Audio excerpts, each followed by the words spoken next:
Bonjour et j'espère que vous allez très bien. Alors, dans cette vidéo, nous allons voir comment faire un ravin avec Blender. Donc, on ne va pas utiliser des add-ons, on va simplement utiliser des outils de Blender. Donc, pour ce faire, je vais enlever un peu les arbres qui sont là, bien que dans un ravin, on retrouvera pas un peu des arbres avec des fleurs aussi grosses comme ça. Donc pour cela, je vais simplement venir dans le système de particules ici et tout cacher. Alors voici le ravin que j'ai pu réaliser avec Blender. Donc pour ce faire ici, je vais créer un nouveau projet ici. Donc une fois que nous sommes ici, nous allons supprimer notre cube, donc comme ça, et je pense que je ne les ai pas supprimés.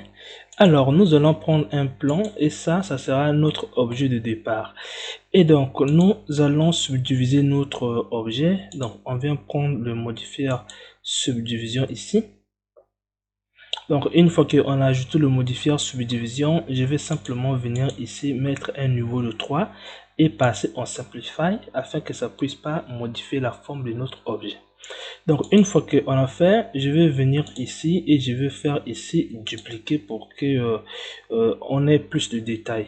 Alors nous allons prendre le modifier displace et nous allons cliquer sur créer et nous allons cliquer justement sur ce bouton afin que ça nous ramène ici. Donc pour créer un ravin, rien de très difficile, nous allons venir ici, nous allons prendre la texture marbre ici et c'est à partir de cette texture là que nous allons créer un ravin. Donc avant d'aller un peu plus loin, on va d'abord finir avec le modifier displace ici. Donc là je vais monter ici, donc je veux que la partie la plus basse soit vraiment à la valeur 0 ici comme vous le voyez. Et maintenant ce que nous allons maintenant faire par la suite, c'est tourner notre texture parce que là, on voit bien que des lignes sont penchées. On veut que ça soit comme ça. Donc, pour ce faire, vous allez venir dans Normal ici. Et d'ailleurs, dans Location ici, vous allez dire que ça soit en objet. Ça veut dire que c'est un objet qui va servir comme étant un refaire. Donc, c'est un objet qui va guider la manière qu'on va transformer, qu'on va manipuler la texture. Donc ici, je vais venir simplement créer un empty et je vais faire comme ça. Et je vais cliquer sur mon objet, venir ici indiquer que c'est cet objet qui est là. Et là, si je fais RZ, vous pouvez voir ici que ça tourne. Donc moi, je vais faire 45 afin que ça soit vraiment aligné. Donc une fois qu'on a fait cela, ce que maintenant nous allons faire, c'est de venir paramétrer maintenant notre texture. Donc je vais venir ici et là nous allons paramétrer notre texture. Donc avant d'aller loin, ce que nous allons faire pour la première des choses, c'est de venir ici dans Color. Une fois que vous êtes dans Color, vous allez venir dans Color Ramp ici et vous allez ouvrir, vous allez cocher Color Ramp ici et là nous allons créer le plan de l'aplatissement du sol. Donc c'est un peu ça ce que vous voyez. Alors une fois qu'on a fait, ce que nous allons faire ici, c'est de faire ici de faire S comme ça, un peu comme ça. Donc vous voyez bien que je vais éviter que ça puisse un peu jusqu'ici, je vais éviter cela. Donc je vais essayer de régler, de faire G comme ça et je vais encore faire S. Donc une fois que vous êtes sûr que c'est de cette façon que vous allez faire cela, donc là je pouvais par exemple décider aller jusque comme ça, vous pouvez voir ici.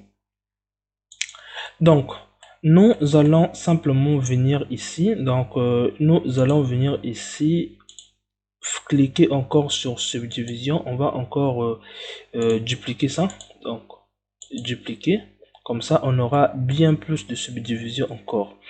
Donc je vais revenir ici, ensuite ce que vous allez simplement faire ici, c'est de choisir le type, si vous voulez ça soit en soft, en sharp ici, donc c'est simplement au niveau de la ligne ici, donc moi je veux pas que ça puisse se rencontrer, je laisse soft ici. Donc vous allez avoir scale ici comme vous pouvez le voir ici. Donc moi je vais diminuer un peu comme ça. Donc je vais rester avec ce genre de détails. Ensuite, vous allez avoir la dimension et la profondeur ici. Donc, au fur et à mesure que vous allez faire, au fur et à mesure, vous allez avoir des détails comme vous pouvez le voir ici. Donc, la taille ici, donc la scale, c'est la taille des détails que vous allez avoir. Et donc, vous voyez bien que c'était plutôt très facile à faire. Donc, euh, vous avez un paramètre ici qui peut vous aider. Vous avez le contraste ici qui peut vous permettre à soulever un peu le bas. Donc, si par exemple, j'essaie de faire comme ça, vous pouvez voir comment ça varie ici. Et vous pouvez même aussi manipuler Bridge pour essayer d'augmenter comme vous pouvez voir ici. Donc, j'espère que vraiment ça vous a plu. Donc, je vais m'arrêter un peu comme ça. Ok. Et donc, ça à vous de tester un peu les paramètres qui sont là, sinus ou quoi que là. Vous pouvez même avoir soft et hard ici, comme vous pouvez voir. Mais moi, je vais simplement laisser les paramètres par défaut comme c'était. Donc, j'espère que vous avez vu comment faire un ravin le plus simplement et le plus rapidement. On se retrouve dans la prochaine vidéo.